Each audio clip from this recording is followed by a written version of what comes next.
here. Today we're going to be focusing on orbital structure and electron configuration. So when we left off last time, we talked a lot about the Bohr model and how Bohr believed that electrons existed in orbits that just simply go around the nucleus. Well, we know that that's not electronically stable, because those electrons would actually circle and spiral into the nucleus. So we need to come up with a little bit better model to be able to understand where those electrons are located, and more importantly, how to classify those electrons in a way where each electron is identifiable. So we'll do that, and we will go on from there. So looking forward to it, guys.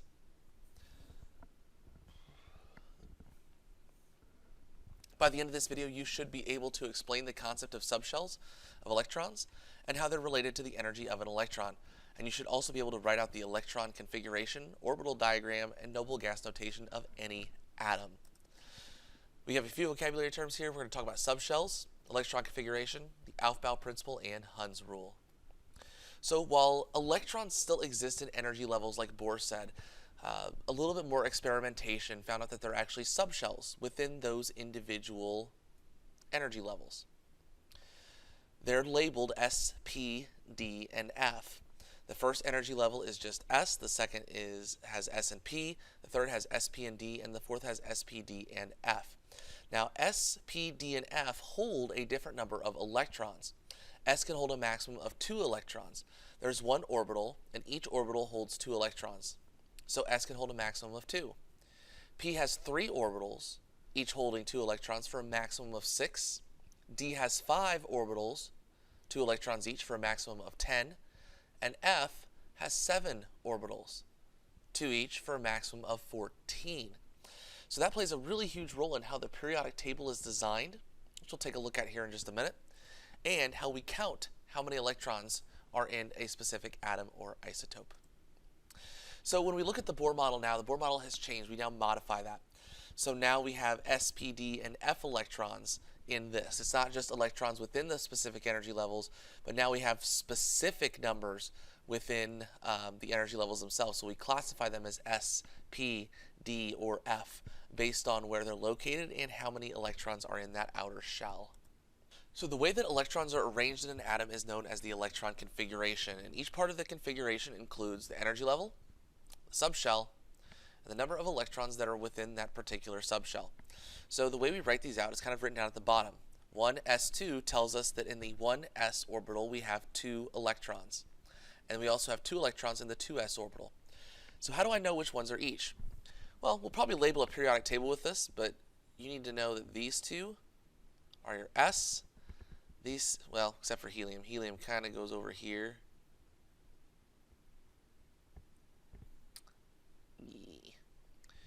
P, D,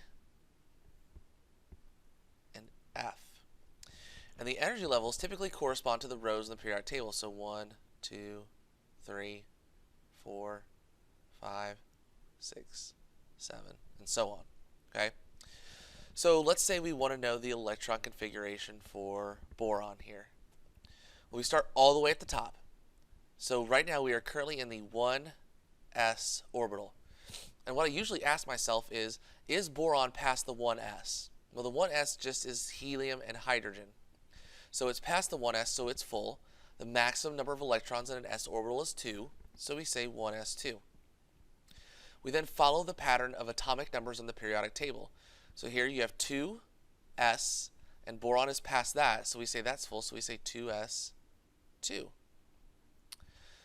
And then 2p, well, now we're in the 2p, and we are 1 element in, so it is 2p1. The easy way to know how to do this, and if you did this correctly, is that all of your subscripts should equal the atomic number. All of your exponents should equal the atomic number if the atom is neutral. There are other few key tricks to this as well. So for example, when we get down to the D block, the D block is a little bit odd. In this instance, you have 10 total electrons in your subshell.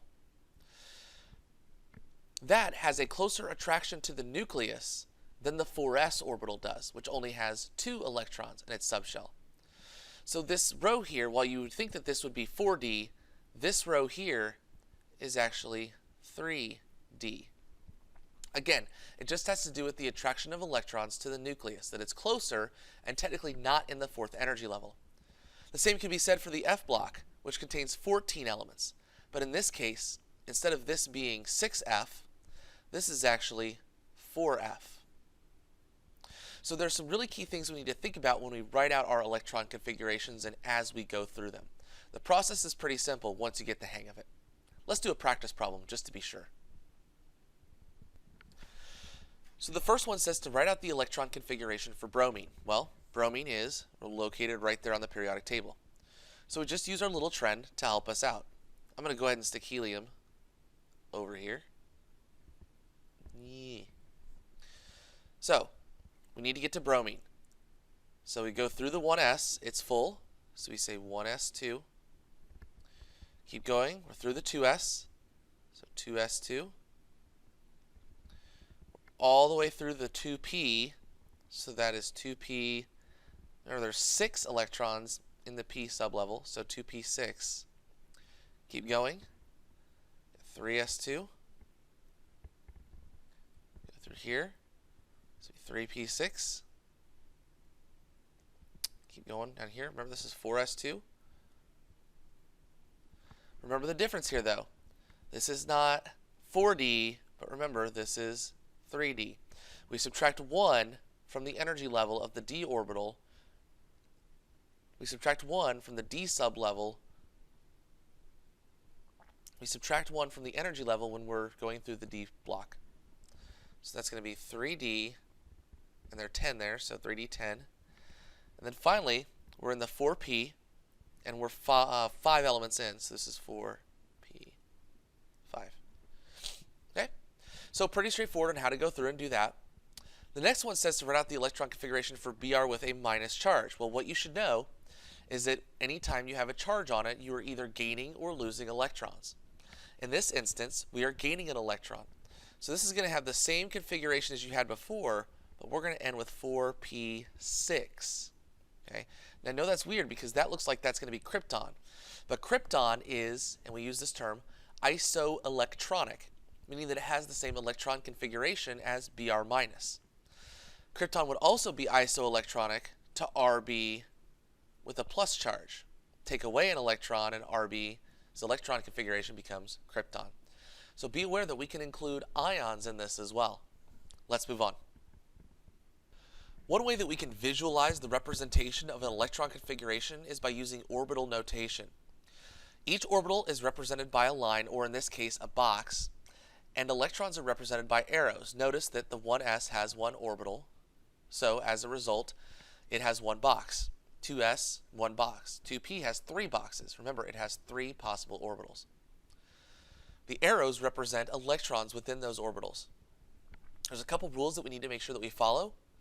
Hund's rule, which states that we fill each line with one or box with 1 electron before filling in a second. So if I were to get to the 2p, in order to put these correctly, I would draw my up arrows first, 1 in each box, and then my down arrows. This just makes it more electronically stable. As a result, we also have the Aufbau principle, which states we fill in from the lowest to highest energy level. So we go from 1s, 2s, 2p, 3s, etc. We go in the order of the periodic table. Now keep in mind, ground state and excited state electrons can still exist here. So that 3s could get a lot of energy, and that lot of energy could kick that 3s up to the 3p level and becoming the excited state, just like we learned about in the first video in this unit. When it releases that energy, it would go back to the 3s orbital and release light as a byproduct. This question here asks us to write out the orbital notation for calcium. So it's okay if we use lines. We don't have to necessarily use boxes. I may use a little bit of extra space up here, but we need to go to here. Again, we make sure we follow the same rules that we did before. So we're going to need 1s, 2s, 2p. Remember that it has 3s,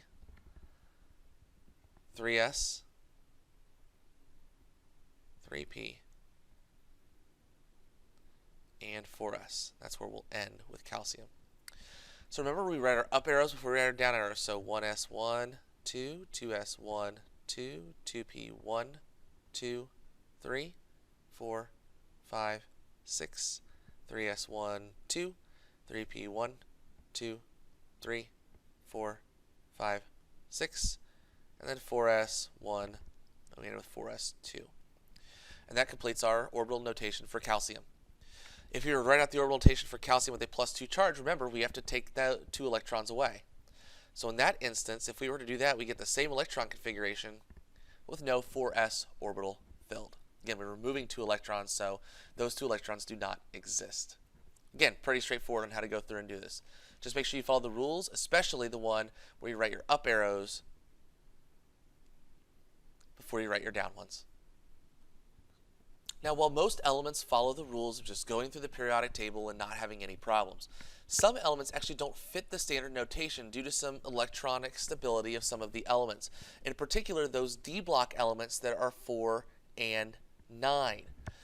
Typically what happens with those, as you see here, you would expect that with chromium, you'd have 4s2, 3d4. However, it's more electronically stable to have half of the d orbital full than it is to have a full s orbital at this point in time. So what happens is that the electron actually jumps. It goes from the 4s to the 3d. You also have to keep in mind that the 3d energy level is actually lower than that of the 4s, even though in this instance the 4s is filled first. So that results in that electron actually jumping down and filling a half shell of the 3d. Copper is another example of this, where it actually has 9 electrons in the d block and 2 in the 4s. What ends up happening here is that the electron jumps from the 4s to the 3d, completing a full shell of 3d electrons. So you'd have 4s1, 3d10. Keep that in mind that those d block elements in 4 and 9 have very unique electron configurations. Others do as well, but those are the ones that I want to make sure that you remember. The last thing I'm going to go through with you is the noble gas notation. Now, the noble gas notation is pretty straightforward. All we do is when we're looking at really, really long electron configurations, is that we put the noble gas in brackets that is prior to the element that we are looking at. So for example, if we're looking at sodium, the last noble gas is neon. By putting neon in brackets, that represents the entire electron configuration up to neon. Then you would continue writing the electron configuration from there, which is just 3s1. This is a great way to determine the number of valence electrons that are present in a shell as well. The number of valence electrons is simply the s plus p electrons from the noble gas configuration. Again, just another way that you guys can probably go through and figure that out. Hey, that's all I got for you guys today. A little bit longer video, but lots of really good information packed into this one. So we will talk to you guys later. Have a great day. Make sure you like, subscribe, and shop JLand Bio merch. We'll see you later, guys. Bye-bye.